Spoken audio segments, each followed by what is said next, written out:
ಕ್ಯಾರಿಬಿಯನ್ ಸಮುದ್ರದ ಮಧ್ಯೆ ಒಂದು ಫ್ಯಾಮಿಲಿ ತಮ್ಮ ಯಾಟ್ನಲ್ಲಿ ಫುಲ್ ಎಂಜಾಯ್ ಮಾಡ್ತಾ ಇರ್ತಾರೆ. ಮಮ್ಮಿ ಜೂಲಿಯಾ ಒಂದ್ ರೌಂಡ್ ಸ್ವಿಮ್ಮಿಂಗ್ ಮಾಡೋಣ ಅಂತ ನೀರಿಗೆ ಡೈವ್ ಹೊಡಿತಾರೆ. ಹಂಗೆ ಆರಾಮಾಗಿ ತೇಲ್ತಾ ಇರ್ಬೇಕಾದ್ರೆ ಅವಳಿಗೆ ಏನೋ ಒಂಥರ ವಿಚಿತ್ರ ಅನ್ಸುತ್ತೆ. ಅಯ್ಯೋ ಅದೇನೋ ನನ್ ಭ್ರಮೆ ಇರ್ಬೋದು ಬಿಡು ಅನ್ಕೊಂಡು ಸುಮ್ನಾಗ್ತಾರೆ. ಆದ್ರೆ 2 ಸೆಕೆಂಡ್ ಬಿಟ್ಟು ಮತ್ತೆ ಅದೇ ಫೀಲಿಂಗ್. ಸುತ್ತಮುತ್ತ ನೋಡಿದ್ರೆ ಏನೂ ಇರಲ್ಲ. ಆದ್ರೆ ಸುಮ್ನೆ ಇರಕ್ಕಾಗಲ್ಲ ನೋಡಿ, ಫುಲ್ ಭಯ ಶುರುವಾಗ್ಬಿಡುತ್ತೆ.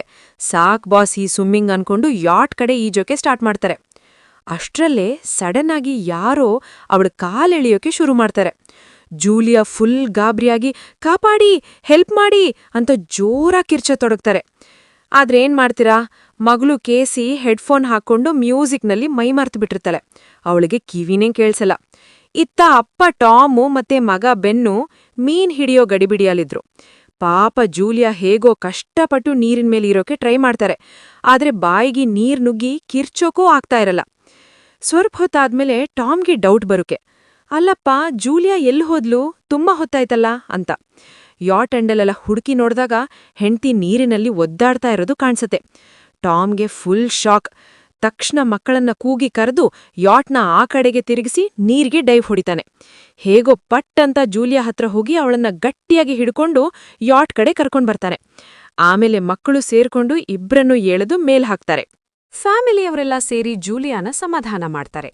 ಆದ್ರೆ ಜೂಲಿಯಾ ಮಾತ್ರ ಛೇ ಇರ್ಲಿ ಬಿಡು, ಬಹುಶಃ ಆ ಅಲೆಗಳ ಹೊಡೆತಕ್ಕೆ ಹಿಂಗಾಗಿರಬಹುದು ಅಂತ ಅವಳೇ ಮೈಂಡ್ಸೆಟ್ ಮಾಡ್ಕೊಳ್ತಾಳೆ. ಇನ್ನು ನೈಟ್ ಹೊತ್ತು ಎಲ್ರೂ ಸೇರಿ ಬೆನ್ ಬರ್ಡೇನ ಫುಲ್ ಜೋಶಾಗಿ ಸೆಲೆಬ್ರೇಟ್ ಮಾಡ್ತಾರೆ. ಅಷ್ಟ್ರಲ್ಲೇ ಈ ಕೇಸಿಗೆ ಅವಳ ಬಾಯ್ ಫ್ರೆಂಡ್ ಫೋನ್ ಮಾಡ್ತಾನಾ. ಅದಕ್ಕೆ ಅವಳು ಲ್ಯಾಪ್ಟಾಪ್ ತಗೊಂಡು ಹೊರಗಡೆ ಹೋಗ್ತಾಳೆ. ವಿಡಿಯೋ ಕಾಲ್ನಲ್ಲಿ ಅವಳ ಬಾಯ್ ಫ್ರೆಂಡ್ ಸಿಟಿಯಲ್ಲಿ ಆಕಾಶ ಪೂರ್ತಿ ದೊಡ್ಡ ಕಪ್ಪು ಮೋಡ ಮುಚ್ಚಿರೋದನ್ನ ತೋರಿಸ್ತಾನೆ. ಅಷ್ಟ್ರಲ್ಲೇ ನೆಟ್ವರ್ಕ್ ಕೈ ಕೊಟ್ಟು ಕಾಲ್ ಕಟ್ಟಾಗಿ ಸ್ಕ್ರೀನ್ ಫ್ರೀಸ್ ಆಗ್ಬಿಡುತ್ತೆ. ಕೇಸಿ ಓಡ್ತಾ ಬಂದು ಫ್ಯಾಮಿಲಿ ಮೆಂಬರ್ಸ್ಗೆ ಈ ವಿಷಯ ಹೇಳ್ತಾಳೆ. ಆದ್ರೆ ಟಾಮ್ ಮಾತ್ರ ಲೇ, ನಾವೀಗ ಸಿಟಿಯಿಂದ ಫುಲ್ ದೂರ ಇದೀವಲ್ವಾ, ಅದಕ್ಕೆ ನೆಟ್ವರ್ಕ್ ಸಿಗ್ನಲ್ ಕಮ್ಮಿ ಇರುತ್ತೆ, ಸುಮ್ನಿರು ಅಂತಾನೆ. ಅಷ್ಟ್ರಲ್ಲೇ ಎಲ್ರಿಗೂ ಒಂಥರ ವಿಚಿತ್ರ ಸೌಂಡ್ ಕೇಳಿಸುತ್ತೆ. ಎಲ್ರೂ ಹೊರಗಡೆ ಬಂದ್ ನೋಡಿದ್ರೆ ಸಾಲು ಸಾಲಾಗಿ ತಿಮಿಂಗಿಲಗಳ ಗುಂಪು ಅಲ್ಲಿಂದ ಪಾಸ್ ಆಗ್ತಾ ಇರುತ್ತೆ. ಟಾಮ್ ಹೇಳ್ತಾನೆ, ನೋಡಿ ಈ ತಿಮಿಂಗಿಲಗಳು ಯಾವಾಗ್ಲೂ ಭೂಮಿಯ ಮ್ಯಾಗ್ನೆಟಿಕ್ ಫೀಲ್ಡ್ ನೋಡ್ಕೊಂಡೇ ಹೋಗೋದು. ಆದ್ರೆ ಈ ಬಿರುಗಾಳಿ ಬಂದಾಗ ಇವುಗಳಿಗೆ ಸ್ವಲ್ಪ ತಲೆ ಕೆಟ್ಟು ಕನ್ಫ್ಯೂಸ್ ಆಗ್ಬಿಡ್ತಾವೆ ಅಂತ. ಸಡನ್ ಆಗಿ ಯಾಟ್ ಜೋರಾಗಿ ಶೇಕ್ ಆಗುತ್ತೆ. ಬೆನ್ ಕೆಳಗೆ ಬಿದ್ದು ಹೋಗ್ತಾನೆ. ಯಾಚ್ಗೆ ಎಲ್ಲಾದ್ರೂ ಡ್ಯಾಮೇಜ್ ಆಗಿದ್ಯಾ ಅಂತ ಟಾಮ್ಗೆ ಸಿಕ್ಕಾಪಟ್ಟೆ ಟೆನ್ಷನ್ ಆಗುತ್ತೆ. ಅದಕ್ಕೆ ಅವನು ಚೆಕ್ ಮಾಡಕ್ಕೆ ಅಂತ ಡೈವ್ ಹೊಡಿತಾನೆ. ಸ್ವಲ್ಪ ಹೊತ್ತಾದ್ಮೇಲೆ ಅವನ್ ಮೇಲೆ ಬಂದಾವ್ಯ ನೋಡಿ, ಅವನ್ ಹೆಗಲ್ ಮೇಲೆ ಸಖತ್ ದೊಡ್ಡ ಗಾಯ ಆಗಿರುತ್ತೆ. ಜೂಲಿಯಾ ತಕ್ಷಣ ಗಾಯಕ್ಕೆ ಹೊಲಿಗೆ ಹಾಕ್ತಾಳೆ. ಆಗ ಟಾಮ್ ಹೇಳ್ತಾನೆ, ನಾನ್ ಒಳಗಡೆ ಇದ್ದಾಗ ಏನೋ ಒಂಥರ ಫೀಲ್ ಆಯ್ತು ಅಂತ. ಆದ್ರೂ ಹಿಂದ್ಗಡೆ ಯಾವುದೋ ಒಂದು ಭೀಕರವಾದ ಐಟಮ್ ಇಟ್ಟು. ಆದ್ರೆ ಇವನು ತಿರುಗಿ ನೋಡೋ ಗ್ಯಾಪಲ್ಲೇ ಆ ಪ್ರೊಪೆಲ್ಲರ್ ಹತ್ರ ಸಖತ್ತಾಗಿ ಪೆಟ್ಬಿಡ್ಬಿಡ್ತು. ಅದೇನೋ ಗೊತ್ತಿಲ್ಲ, ಆದ್ರೆ ಸಖತ್ ದೊಡ್ಡದಾಗಿತ್ತು ಅಂತೆ ಇವನು ಹೇಳ್ತಿದ್ದಾನೆ. ಟಾಮ್ ನೋಡಿದ್ರೆ ಆ ಯಾಟ್ ಫುಲ್ ಡ್ಯಾಮೇಜ್ ಆಗೋಗಿದೆ. ಅದಕ್ಕೆ ಹೇಗಾದ್ರೂ ಮಾಡಿ ಯಾರನ್ನಾದ್ರೂ ಹೆಲ್ಪ್ಗೆ ಕರೀಲೇಬೇಕು ಅಂತ ಡಿಸೈಡ್ ಮಾಡ್ತಾನೆ. ಜೂಲಿಯಾ ಅಂತೂ ರೇಡಿಯೋ ಹಿಡ್ಕೊಂಡು ಟ್ರೈ ಮಾಡ್ತಾನೇ ಇದ್ದಾಳೆ, ಆದ್ರೆ ಕನೆಕ್ಟ್ ಆಗ್ತಿಲ್ಲ. ಕೇಸಿ ಫೋನ್ ಎತ್ಕೊಂಡು ಸಿಗ್ನಲ್ ಎಲ್ಲಿ ಬರುತ್ತೆ ಅಂತ ಅಲ್ದಾಡ್ತಿದ್ದಾಳೆ, ಆದ್ರೆ ಒಂದು ಗೆರೆನೂ ಬರ್ತಿಲ್ಲ. ಅಷ್ಟ್ರಲ್ಲಿ ಕೇಸಿಗೆ ಯಾವುದೋ ಒಂದು ವಿಚಿತ್ರ ಪ್ರಾಣಿ ಕಂಡ ಹಾಗೆ ಆಗಿ ಜೋರಾಗಿ ಕಿರ್ಚಾಡ್ತಾಳೆ. ಆಮೇಲ್ ನೋಡಿದ್ರೆ ಅದು ಬೇರೆ ಯಾರೂ ಅಲ್ಲ, ನಮ್ಮ ಬೆನ್. ಅವನು ಮಾಸ್ಕ್ ಹಾಕೊಂಡು ಸುಮ್ನೆ ಇವ್ರನ್ನ ಹೆದರಿಸೋಕೆ ಸೀನ್ ಮಾಡ್ತಿರ್ತಾನೆ. ಸ್ವಲ್ಪ ಹೊತ್ಬಿಟ್ಟು ಆ ಯಾಟ್ ಫುಲ್ಲು ಠುಸ್ ಅನ್ಬಿಡುತ್ತೆ.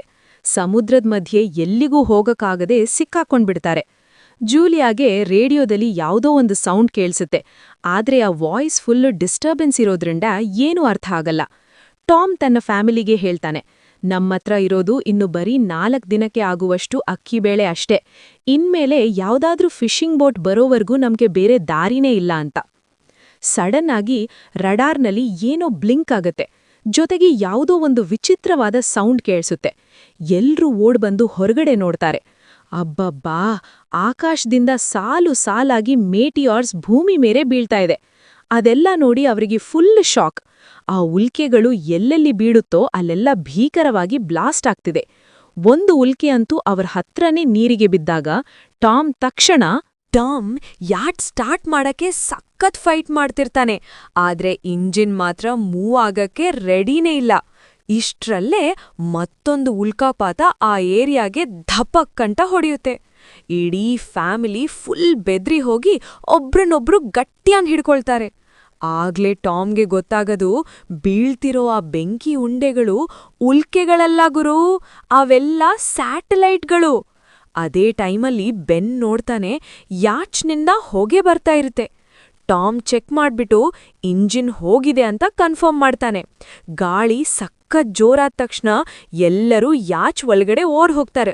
ಆದ್ರೆ ಆ ಕಂಪಾಸ್ ಗಿರಗಿರ ಅಂತ ಫುಲ್ ಸ್ಪೀಡಲ್ಲಿ ತಿರುಗೋದನ್ನ ಯಾರೂ ನೋಡಿಯೇ ಇರಲ್ಲ. ಯಾಚ್ ಫುಲ್ ಶೇಕ್ ಆಗೋಕೆ ಶುರುವಾಗುತ್ತೆ. ಬೆನ್ ಮತ್ತೆ ಪಕ್ಕಕ್ ಬಿದ್ದು ಅವನಿಗೆ ಈ ಸಾರಿ ಗಾಯನೂ ಆಗುತ್ತೆ. ಅಲೆಗಳು ಫೋರ್ಸ್ ಆಗಿ ಯಾಚ್ಗೆ ಗುತ್ತಿರ್ತವೆ. ಟಾಮ್ ಹೇಗೋ ಕಷ್ಟಪಟ್ಟು ಆಚೆ ಹೋಗಿ ಲೈಫ್ ಜಾಕೆಟ್ ತರ್ತಾನೆ. ಅಷ್ಟ್ರಲ್ಲೇ ಕರೆಂಟ್ ಕಟ್ ಆಗುತ್ತೆ. ಟಾಮ್ ಹೋಗಿ ಪವರ್ ಬಾಕ್ಸ್ ಬಟನ್ ಒತ್ತಿದ ತಕ್ಷಣ ಲೈಟ್ ಬರುತ್ತೆ. ಆ ಟೈಮಲ್ಲಿ ಜೂಲಿಯಾ ಮೂಗಲ್ಲಿ ರಕ್ತ ಬರ್ತಿರೋದನ್ನ ಬೆನ್ ನೋಡ್ತಾನೆ. ಜೂಲಿಯಾಗೆ ತಲೆ ಗಿರ್ರಂತ ಇರುತ್ತೆ. ಆ ಕಡೆ ಕೇಸಿ ಸಿಂಕ್ ಹತ್ರ ಹೋಗಿ ಫುಲ್ ವಾಂತಿ ಮಾಡ್ಕೊಳ್ತಾರೆ. ಟಾಮ್ ರೇಡಿಯೋ ಹಿಡ್ಕೊಂಡು ಟ್ರೈ ಮಾಡ್ತಾನೇ ಇರ್ತಾನೆ, ಆದ್ರೆ ಸಿಗ್ನಲ್ ಮಾತ್ರ ಸಿಗೋದೇ ಇಲ್ಲ. ಸಡನ್ ಆಗಿ ಕಿವಿ ಕಿತ್ತೋಗೋ ಥರ ಒಂದು ಸೌಂಡ್ ಬರುತ್ತೆ. ಗಾಳಿ ಕೂಡ ಇನ್ನೀ ಸಖತ್ ಸ್ಟ್ರಾಂಗ್ ಆಗ್ಬಿಡುತ್ತೆ. ಅವಳು ಡೋರ್ಸ್ ಕ್ಲೋಸ್ ಮಾಡಕ್ಕೆ ಟ್ರೈ ಮಾಡ್ತಾಳೆ. ಅಷ್ಟರಲ್ಲಿ ಒಂದು ಹ್ಯಾಚ್ ಓಪನ್ ಆಗಿ ಗಾಳಿ ಜೋರಾಗಿ ಬೀಸೋದಕ್ಕೆ ವಿಂಡೋಸ್ ಎಲ್ಲ ಹೊಡೆದು ಹೋಗುತ್ತೆ. ಟಾಮ್ ಒಂದು ಫ್ಲೇರ್ ಹಚ್ತಾನೆ. ಆಮೇಲೆ ಫುಲ್ ಕತ್ತಲೆ ಆವರಿಸುತ್ತೆ. ನೆಕ್ಸ್ಟ್ ಡೇ ಮಾರ್ನಿಂಗ್ ಆ ಫ್ಯಾಮಿಲಿ ಶಾಕ್ನಲ್ಲಿ ಎದ್ದೇಳ್ತಾರೆ. ಅವರು ಹೇಗೋ ಆ ಸ್ಟಾರ್ಮ್ನಿಂದ ಬಚಾವಾಗಿರ್ತಾರೆ, ಆದರೆ ಅವರ ಯಾಟ್ ಅರ್ಧದಷ್ಟು ಡ್ಯಾಮೇಜ್ ಆಗಿರುತ್ತೆ. ಅವರು ಹೊರಗಡೆ ಬಂದು ನೋಡಿದ್ರೆ ಸಮುದ್ರದ ನೀರೇ ಮಾಯ ಆಗಿರುತ್ತೆ. ಅವರ ಯಾಟ್ ನೆಲದ ಮೇಲೆ ಸಿಲುಕೊಂಡಿರೋದನ್ನ ನೋಡಿ ಅವರಿಗೆ ಫುಲ್ ಶಾಕ್ ಆಗುತ್ತೆ. ಕೇಸಿ ಸಿಗ್ನಲ್ ಚೆಕ್ ಮಾಡ್ತಾಳೆ, ಆದ್ರೆ ನೆಟ್ವರ್ಕ್ ಕಂಪ್ಲೀಟ್ ಡೌನ್ ಇರುತ್ತೆ. ಈ ಕಡೆ ಬೆನ್ 2 ಸತ್ತಿರೋ ಏಡಿಗಳ ಜೊತೆ ಆಟ ಆಡ್ತಾ ಇರ್ತಾನೆ. ಟಾಮ್ ಕಾಂಪಸ್ ಚೆಕ್ ಮಾಡಿದಾಗ ಅದು ಉಲ್ಟಾ ತೋರಿಸ್ತಾ ಇರುತ್ತೆ. ಈ ಥರ ಆಗಿರೋದು ಲಾಸ್ಟ್ 7 ಲಕ್ಷ ವರ್ಷಗಳ ಹಿಂದೆ ಅಂತೆ. ತನ್ನ ಬಾಯ್ಫ್ರೆಂಡ್ ಸತ್ಹೋಗಿರಬಹುದು ಅಂತ ಕೇಸಿ ಫುಲ್ ಅಪ್ಸೆಟ್ ಆಗ್ತಾಳೆ. ಜೂಲಿಯಾ ಅವಳನ್ನ ಸಮಾಧಾನ ಮಾಡಕ್ ಹೋದ್ರೆ ಕೇಸಿ ಅವಳನ್ನ ಧೂಡ್ಬಿಟ್ಟು ಎಲ್ಲೋ ಹೋಗಿ ಅಡಗಿಕೊಳ್ತಾಳೆ. ಜೂಲಿಯಾ ಮತ್ತೆ ಟಾಮ್ ಬರೋ ಸಪ್ಲೈಸ್ ಎಲ್ಲ ಚೆಕ್ ಮಾಡ್ತಾರೆ. ಬೆನ್ ತನ್ನ ಬರ್ತ್ಡೇ ಬಲೂನ್ಸ್ ಅನ್ನ ಒಂದು ಕಲ್ಲಿಗೆ ಕಟ್ತಾನೆ, ಯಾರಾದ್ರೂ ಸರ್ವೈವರ್ಸ್ ಇದ್ರೆ ನೋಡ್ಲಿ ಅಂತ. ಟಾಮ್ ಇನ್ನೊಂದು ಸತಿ ರೇಡಿಯೋ ಟ್ರೈ ಮಾಡಿದಾಗ ಈ ಸತಿ ಒಬ್ಬನ ಕನೆಕ್ಷನ್ ಸಿಗುತ್ತೆ. ಅವನ ಹೆಸರು ನಾವೋ, ಒಂದು ಸಬ್ಮರೀನ್ ಕ್ಯಾಪ್ಟನ್. ಅವನ ಸಬ್ಮರೀನ್ ಕೂಡ ಇದೇ ಥರ ನೆಲದ ಮೇಲೆ ಸಿಲುಕ್ಕೊಂಡಿದೆ ಅಂತ ಅವನು ಕನ್ಫರ್ಮ್ ಮಾಡ್ತಾನೆ. ಮ್ಯಾಗ್ನೆಟಿಕ್ ಪೋಲ್ಸ್ ಎಲ್ಲ ಉಲ್ಟಾ ಪಲ್ಟಾ ಆಗ್ಬಿಟ್ಟಿದೆ, ಅದಕ್ಕೆ ಸಮುದ್ರದ ನೀರೆಲ್ಲ ಹಿಂದಕ್ಕೆ ಹೊಡೆದು ಭೂಮಿ ಮುಳುಗ್ ಹೋಗಿದೆ ಅಂತ ಅವನು ಹೇಳ್ತಾನೆ. ಇದುವರೆಗೂ ಬದುಕಿರೋರು ಯಾರೂ ಅವನ ಕಣ್ಣಿಗೆ ಬಿದ್ದಿಲ್ವಂತೆ. ಇನ್ನು ಕಮ್ಯುನಿಕೇಷನ್ ಸಿಸ್ಟಮ್ ಅಂತೂ ಫುಲ್ ಡೌನ್, ಯಾರ ಜೊತೆನೂ ಮಾತಾಡಕ್ಕಾಗ್ತಿಲ್ಲ. ಪೋಲ್ಸ್ ಇನ್ನೊಂದ್ಸಲ ಉಲ್ಟಾ ಆಗುತ್ತೆ, ಮೋಸ್ಟ್ಲಿ ಇನ್ನೊಂದು ವಾರದಲ್ಲಿ ನೀರೆಲ್ಲ ವಾಪಸ್ ನುಗ್ಗುತ್ತೆ ಅಂತ ಫ್ಯಾಮಿಲಿಗೆ ವಾರ್ನಿಂಗ್ ಕೊಡ್ತಾನೆ. ಆ ನೀರ್ ವಾಪಸ್ ಬಂದಾಗ ಸಖತ್ ಡೇಂಜರಸ್ ಆಗಿರುತ್ತೆ, ಅದಕ್ಕೆ ಆದಷ್ಟು ಬೇಗ ಯಾವುದಾದ್ರೂ ಹೈಟ್ ಇರೋ ಜಾಗಕ್ಕೆ ಶಿಫ್ಟ್ ಆಗಿ ಅಂತ ಹೇಳ್ತಾನೆ.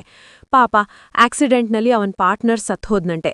ಇರೋ ಸಬ್ಮರೀನ್ನಲ್ಲಿ ಬರೀ 3 ಜನಕ್ಕೆ ಜಾಗ ಇರೋದು ಅಂದಾಗ ಜೂಲಿಯಾ ಮತ್ತೆ ಟಾಮ್ ಪೆರೇಡ್ ಆಗ್ತಾರೆ. ನಮ್ ಕಥೆ ಏನಾದ್ರೂ ಪರವಾಗಿಲ್ಲ, ದಯವಿಟ್ಟು ನಮ್ ಮಕ್ಕಳನ್ನಾದ್ರೂ ಬದುಕಿಸಿ ಅಂತ ಕೈ ಮುಗಿತಾರೆ. ಸರಿ ಅಂತ ಅವನು ತನ್ನ ಲೊಕೇಶನ್ ಅಂದ್ರೆ ಕೋಆರ್ಡಿನೇಟ್ಸ್ ಕೊಡ್ತಾನೆ. ಆ ಸಬ್ಮರೀನ್ ಇರೋ ಜಾಗಕ್ಕೆ ಹೋಗಕ್ಕೆ 2-3 ದಿನ ಬೇಕು ಅಂತ ಟಾಮ್ ಕ್ಯಾಲ್ಕುಲೇಟ್ ಮಾಡ್ತಾನೆ. ಇವತ್ ನೈಟ್ ಆರಾಮಾಗಿ ರೆಸ್ಟ್ ಮಾಡಿ ನಾಳೆ ಬೆಳಗ್ಗೆ ಫಸ್ಟ್ ಬಸ್ಸಿಗೆ ಅಂದ್ರೆ ಬೇಗ ಹೊರಡೋಣ ಅಂತ ಫ್ಯಾಮಿಲಿಗೆ ಹೇಳ್ತಾನೆ. ಮಾರನೇ ದಿನ ಬೆಳಗ್ಗೆ ಫ್ಯಾಮಿಲಿ ಎಲ್ಲ ಲಗೇಜ್ ಪ್ಯಾಕ್ ಮಾಡ್ತಿರ್ಬೇಕಾದ್ರೆ ಟಾಮ್ಗೆ ಪಕ್ಕದಲ್ಲೇ ಏನೋ ಮೂವ್ಮೆಂಟ್ ಕಾಣಿಸುತ್ತೆ. ಅಲ್ಲಿ ನೋಡಿದ್ರೆ ಕೈಯಲ್ಲಿ ಹಾರ್ಪೂನ್ ಹಿಡ್ಕೊಂಡು ಒಬ್ಬ ಕುಂಟ ಮನುಷ್ಯ ನಿಂತಿರ್ತಾನೆ. ಜೊತೆಗೆ ಅವನ್ ನಾಯಿ ಬೇರೆ ಫುಲ್ ಬೊಗಳ್ತಾ ಇರುತ್ತೆ. ಟಾಮ್ ಹೋಗಿ ಅವನಿಗೆ ಒಂದು ವಾಟರ್ ಬಾಟಲ್ ಕೊಡ್ತಾನೆ. ಆದ್ರೆ ಆ ಮನುಷ್ಯ ಮಾತಾಡೋ ಭಾಷೆ ಟಾಮ್ಗೆ ಒಂಚೂರ್ ತಲೆಗೆ ಹತ್ತೋದೇ ಇಲ್ಲ. ಯಾಟ್ ಒಳಗಡೆ ಓಡಿ ಹೋಗ್ತಾಳೆ. ಮಕ್ಳಿಗೆ ಎಲ್ಲಾದ್ರೂ ಹೈಡ್ ಆಗಿ ಅಂತ ಹೇಳ್ತಾಳೆ. ಆಮೇಲೆ ಡೋರ್ ಲಾಕ್ ಮಾಡ್ತಾಳೆ. ಕೇಸಿ ಮತ್ತೆ ಬೆನ್ ಸೋಫಾ ಒಳಗಡೆ ನುಗ್ತಾರೆ. ಜೂಲಿಯಾ ಅವರಿಗೆ ಫ್ಲೇರ್ ಗನ್ ಕೊಟ್ಟು ತಾನೊಂದು ಚಾಕು ತಗೊಂಡು ಬಾತ್ರೂಮ್ ಒಳಗಡೆ ಅಡಗಿಕೊಳ್ತಾಳೆ. ಆ ಮನುಷ್ಯ ಡೋರ್ಗೆ ಜೋರಾಗಿ ತಳ್ಳಿ ಕೊನೆಗೂ ಒಳಗಡೆ ನುಗ್ತಾನೆ. ಫಸ್ಟ್ ಸ್ವಲ್ಪ ಫುಡ್ ತಗೊಂಡು ತಿಂತಾನೆ. ಆಮೇಲೆ ಯಾಟ್ ನದಿ ಅತ್ತಿತ್ತ ಹುಡುಕೋಕೆ ಸ್ಟಾರ್ಟ್ ಮಾಡ್ತಾನೆ. ಆಮೇಲೆ ಬಾತ್ರೂಮ್ ಕಡೆ ಹೋಗ್ತಾನೆ. ಆದ್ರೆ ಜೂಲಿಯಾ ಸ್ಮಾರ್ಟ್ ಆಗಿ ಒಂದು ಚಿಕ್ಕ ಹೋಲ್ ಮೂಲಕ ಆಚೆ ಬರ್ತಾಳೆ. ಇವಳು ಎಸ್ಕೇಪ್ ಆದ್ಲು ಅಂತ ಅವನು ಅನ್ಕೊಳ್ತಾನೆ. ಆದ್ರೆ ಅವಳು ಮೆಲ್ಲಗೆ ಆಚೆ ಬರುವಾಗ ಅವನ ನಾಯಿ ನೋಡ್ಬಿಟ್ಟು ಬೊಗಳಕ್ಕೆ ಶುರು ಮಾಡುತ್ತೆ. ನಾಯಿ ಅವಳ ಮೇಲೆ ಅಟ್ಯಾಕ್ ಮಾಡಿದಾಗ ಜೂಲಿಯಾ ಚಾಕುವಿನಿಂದ ಅದನ್ನ ಕೊಂದು ಹಾಕ್ತಾಳೆ. ನಾಯಿ ಕಿರ್ಚಿರೋ ಸೌಂಡ್ ಕೇಳಿ ಆ ಮನುಷ್ಯ ಆಚೆ ಬರ್ತಾನೆ. ತನ್ನ ನಾಯಿ ಸತ್ತಿರೋದನ್ನ ನೋಡಿ ಫುಲ್ ಗರಂ ಆಗ್ಬಿಡ್ತಾನೆ. ಈ ಗ್ಯಾಪ್ನಲ್ಲಿ ಜೂಲಿಯಾ ಯಾಟ್ನ ಇನ್ನೊಂದು ಸೈಡ್ನಿಂದ ಒಳಗಡೆ ಹೋಗೋಕೆ ಟ್ರೈ ಮಾಡ್ತಾಳೆ. ಅವಳು ಮೇಲ್ ಹತ್ತಿ ಆ ಒಡ್ದಿರೋ ವಿಂಡೋ ಮೂಲಕ ನುಗ್ಗಕ್ಕೆ ಹೋಗ್ತಾಳೆ. ಆದ್ರೆ ಆ ಮನುಷ್ಯ ಅಷ್ಟೊತ್ತಿಗಾಗ್ಲೇ ಅಲ್ಲಿಗ್ ಬಂದಿರ್ತಾನೆ. ಅವನು ಅವಳನ್ನ ಹಿಡ್ಕೊಂಡು ಜೋರಾಗಿ ಒಂದು ಪಂಚ್ ಕೊಡ್ತಾನೆ. ಅವಳು ಕೆಳಗೆ ಬಿದ್ದು ಹೋಗ್ತಾಳೆ.